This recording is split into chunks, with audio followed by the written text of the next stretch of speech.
This pen I made for one of my granddaughter's teachers. She was fortunate to have her in the 3rd and 4th grade, and this is the last year, or was the last year, my granddaughter went to the school. I always thought she was a great teacher, but I always knew that she was really a great person also. So I wanted to do something special, and I thought what better than a unique one-of-a-kind pen. So I picked out a very colorful blank that I liked and I thought she would like too.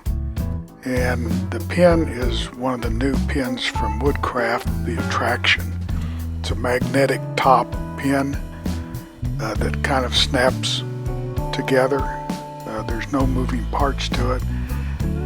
It does, however, have a little more pieces than the normal pen does, but it's fairly straightforward in going together.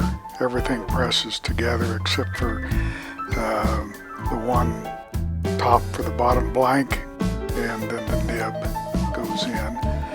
But here I am putting it together and kind of laying it out, make sure what goes where. Again, it's a nice blank. I really like the blank. It turned out probably the best pen at that point that I've made. I was really pleased with it. So let's get going and we'll cut the blank.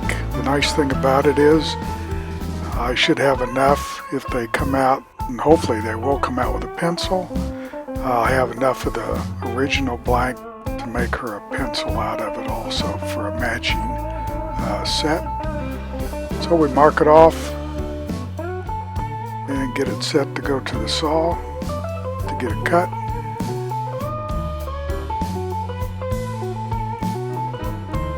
And we take it over to the saw, set it up on the little jig I have. I need to redo the jig. It needs to be a little thinner, but got it cut. Let's go get it drilled. So I took it to the drill press, set it up in the drill set in the vise setup to make sure it's squared and goes in correctly. Always use a brad point bit. The point gets it exact in the center where you want it. And I also need to figure out a way to clamp this vise down. You'll see it walk on me just a little bit when I get going into it. Alright, we're ready. And just start drilling short and get it clean back out. See how it lifts up a little bit. Yeah, we got it drilled. No chips. Everything was fine. Let's go get it glued. And as usual, I'll speed this process up. I use the scale for the glue to measure out exactly. When I was doing RC airplanes, somebody had asked, why are you using a scale? Well, one of my high school teachers, chemistry teacher, said, well, you can get away with doing a little this and a little that and skimping a little bit. But if you do it exact, you have the best chance of success.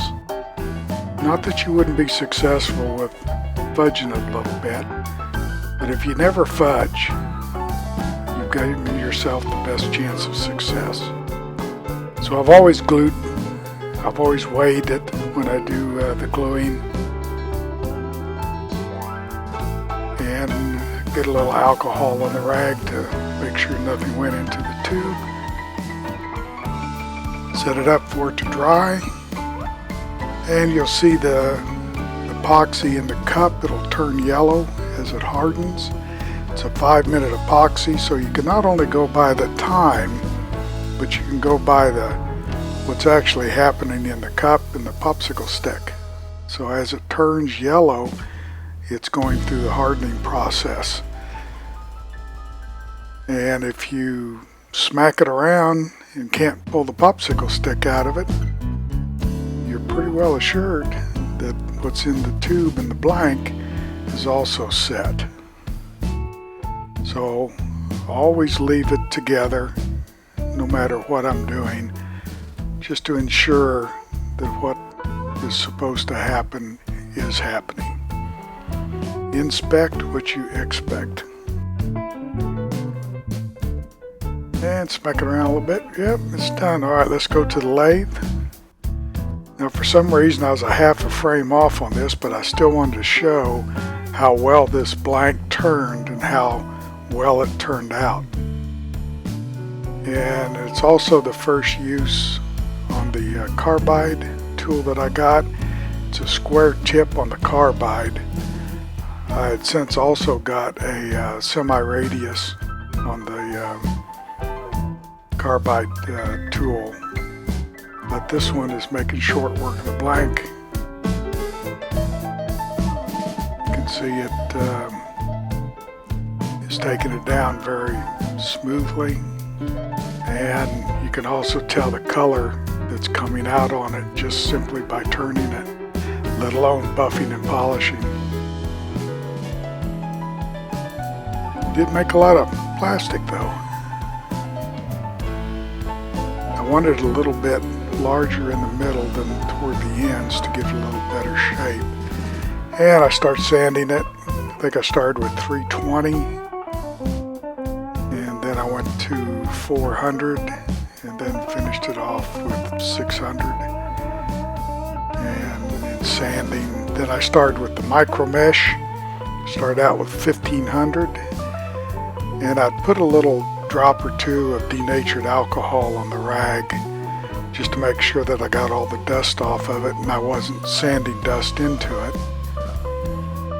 And also, when you're sanding in rotation like that, make sure you go with the grain or horizontal to take any kind of marks or any kind of sanding marks that may come about of it being in rotation. So you kind of cancel it with doing the horizontal on the sandpaper. And I'm going through the mesh, and I'll get up to 12,000. And that's the purple right there, which is the final one. And make sure we're okay. Then I polish it. I think I put 3 coats of polish on it, and it really started coming out. You'll see it at the end. Really nice blank. All right, let's put it together. So I laid it out in order to make sure we kept all the parts in the right place. I didn't want to have to try to redo anything.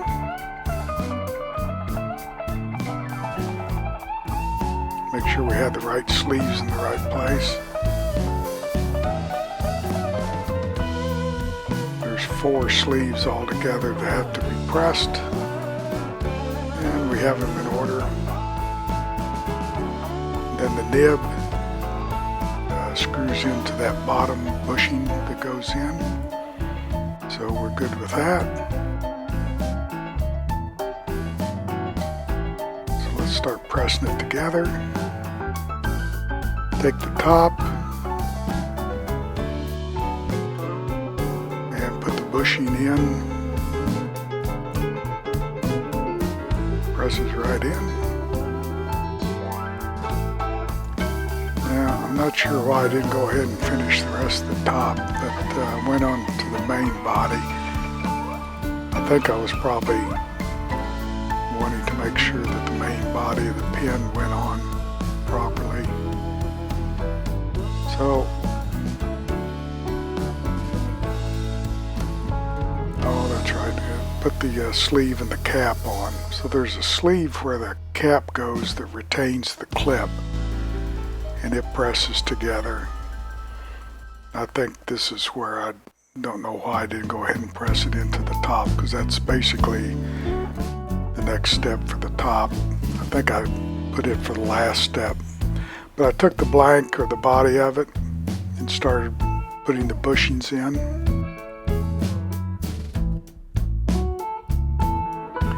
Everything went on very smoothly. And started with the top or the cap part of it.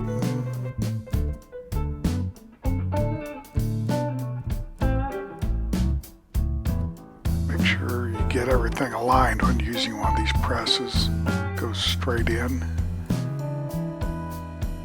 Here's where the top of the blank. So there's a bushing with a cap that screws in.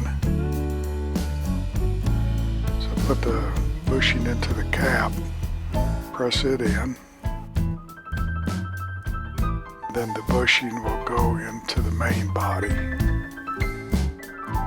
or into the bushing. It's also where you take the refill in and out of. You could also do it with the nib side because that screws in. But that's really what the cap was for. But either way it'll work.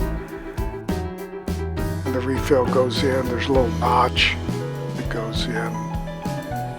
All you got to do is twist it a little bit. And then the bottom part's done. Now for the last part,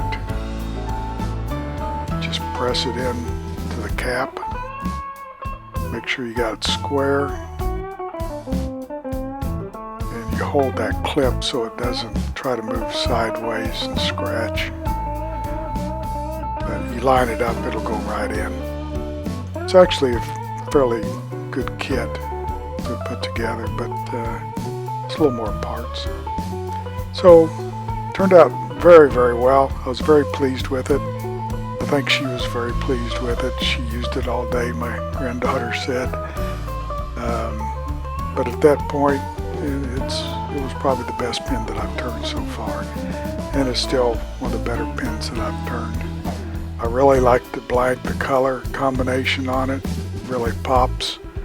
It turned out really, really nice. I'm glad she's the one that got it. So thanks for watching. Appreciate everyone on my journey through woodworking. If you want to see more, please subscribe to the channel, hit the like button, and keep in touch.